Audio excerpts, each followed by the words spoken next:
With animosity between Republicans and Democrats in Congress running at an all-time high, it's refreshing to see some lawmakers from both sides of the aisle setting aside political differences to tackle perhaps the greatest challenge civilization has ever faced: climate change. On Jan. 24, a group of House members, led by Florida lawmakers Democrat Ted DeutchTheodore, Eliot DeutchA solution to climate change that Democrats and Republicans can rally behind. Lawmakers reintroduce bill to make animal cruelty a felony. Dems demand answers following explosive new Cohen report. More in Republican Francis Rooney a solution to climate change that Democrats and Republicans can rally behind. GOP Rep unveils resolution seeking congressional term limits. Overnight energy. Senators introduce bipartisan carbon tax bill. House climate panel unlikely to have subpoena power. Trump officials share plan to prevent lead poisoning. More. Reintroduced the bipartisan climate solution known as Energy Innovation and Carbon Dividend Act, H.R. 763. It places a steadily rising fee on carbon pollution and gives the revenue to households to support people as America transitions to clean energy economy. This is no timid half measure. The rate of increase for the carbon fee will push the price to $100 per metric ton within a decade, making it one of the most ambitious carbon pricing policies in the world. Setting such a high price will bring emissions down at least 40% in the first 12 years and 90% by 2050. A chief consideration about carbon pricing is the impact it will have on vulnerable populations in low and middle-income households.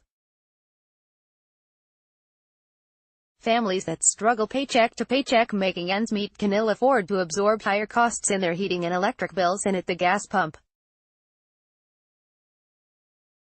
By returning all net revenue to households, the Energy Innovation Act is a progressive policy that puts money in everyone's pockets, making a big difference for people who truly need it.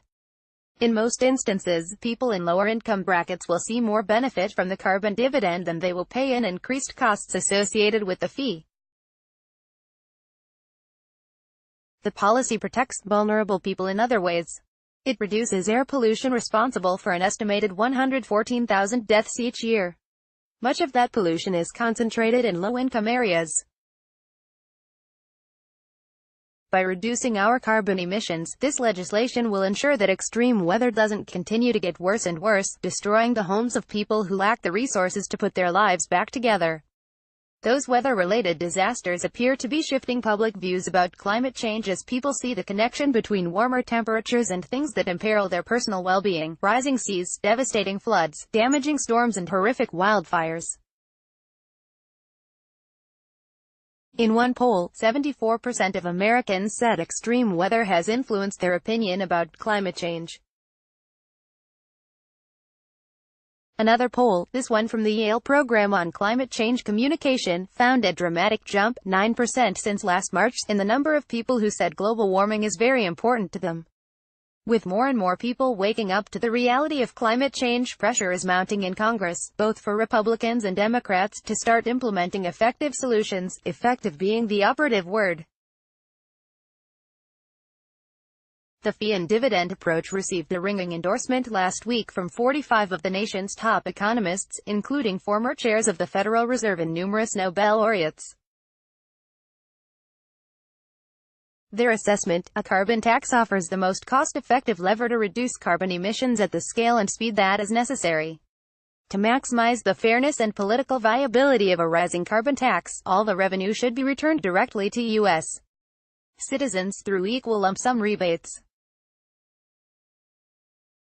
The majority of American families, including the most vulnerable, will benefit financially by receiving more in carbon dividends than they pay in increased energy prices. It's time we as a country listen to the experts, whether it is a legion of renowned economists or thousands of scientists who've devoted their life's work to the study of climate change. These experts are telling us we have a huge problem with climate change that needs to be addressed now, and the best first step is a robust price on carbon. With each new report showing that the climate is changing more rapidly than previously thought, the urgency for immediate action becomes crystal clear. Essentially, we can no longer kick the can down the road, because the road is very short. With Congress divided between a Republican-controlled Senate and a Democratic-controlled House, a bipartisan approach is the only way to enact a solution in the near term.